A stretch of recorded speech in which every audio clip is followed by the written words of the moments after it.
Bonjour à tous, voici une petite vidéo pour vous montrer rapidement comment fonctionne le calculateur d'ail du site iclop.com. Alors le but de ce calculateur, c'est si vous préparez votre liquide vous-même, c'est de vous dire combien il va falloir mettre de booster de nicotine pour avoir le taux de nicotine que vous souhaitez, quel est le pourcentage d'arôme, le volume d'arôme que vous devez mettre et le volume de base.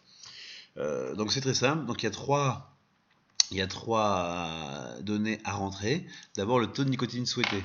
Donc là, vous mettez ce que vous voulez. Si je mets 6 mg, par exemple, c'est des milligrammes par millilitre. Donc c'est que je vais vouloir faire un liquide qui sera au final en 6 mg par millilitre de nicotine. Ensuite, le pourcentage d'arôme. Alors c'est important le pourcentage d'arôme parce que l'arôme ne contient pas de nicotine. Donc plus on va mettre d'arôme, plus ça va diluer le liquide et moins il va être puissant en nicotine. Donc il faut prendre en compte l'arôme. En général, on part sur 15% d'arôme.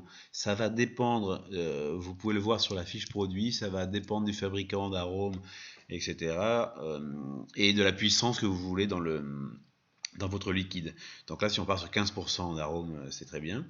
Et alors, on doit choisir entre deux données, soit le volume final qu'on souhaite avoir, soit le volume de base disponible. Donc là, l'idée, c'est que si vous avez déjà une base, que vous avez acheté une base pleine, ben on part sur ce volume-là.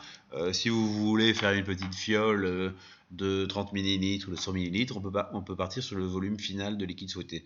Bon, moi, je pars du principe que vous avez acheté une base de 125 ml, par exemple. Donc je mets 125 ici. Donc là, j'ai une base de 125 ml. Je souhaite avoir un liquide en 6 mg de nicotine et je vais mettre dedans 15% d'arôme.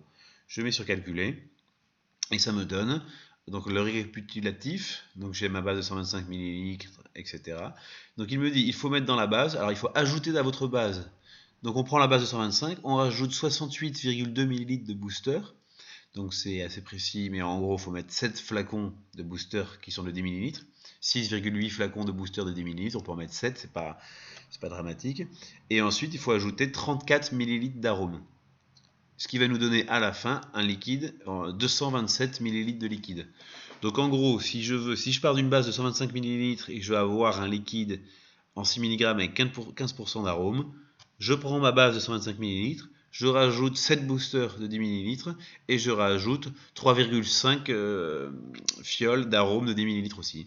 Donc je vais avoir un gros volume de liquide en 227, en 6 mg. Je peux prendre un taux de nicotine différent, je recalcule, ça me fait un peu moins de booster, là il faut que j'en mette 2,7 flacons, etc. Je peux mettre un peu moins d'arôme, enfin je peux changer tout ce que je veux. Un autre exemple, au lieu de prendre une base de 125, je vais dire que je veux à la fin 10 ml. Moi, je veux un petit flacon de 10 ml en 3 mg avec 10% d'arôme. Donc là, je calcule. Ben, ça me dit que dans ma petite fiole, je mets 7,5 ml de la base, 1 ml d'arôme concentré et 1,5 ml de booster. Voilà, etc. Vous pouvez faire tous les calculs. Donc on est resté sur quelque chose de très simple qui fonctionne bien. N'hésitez pas sinon si vous avez des questions. Merci.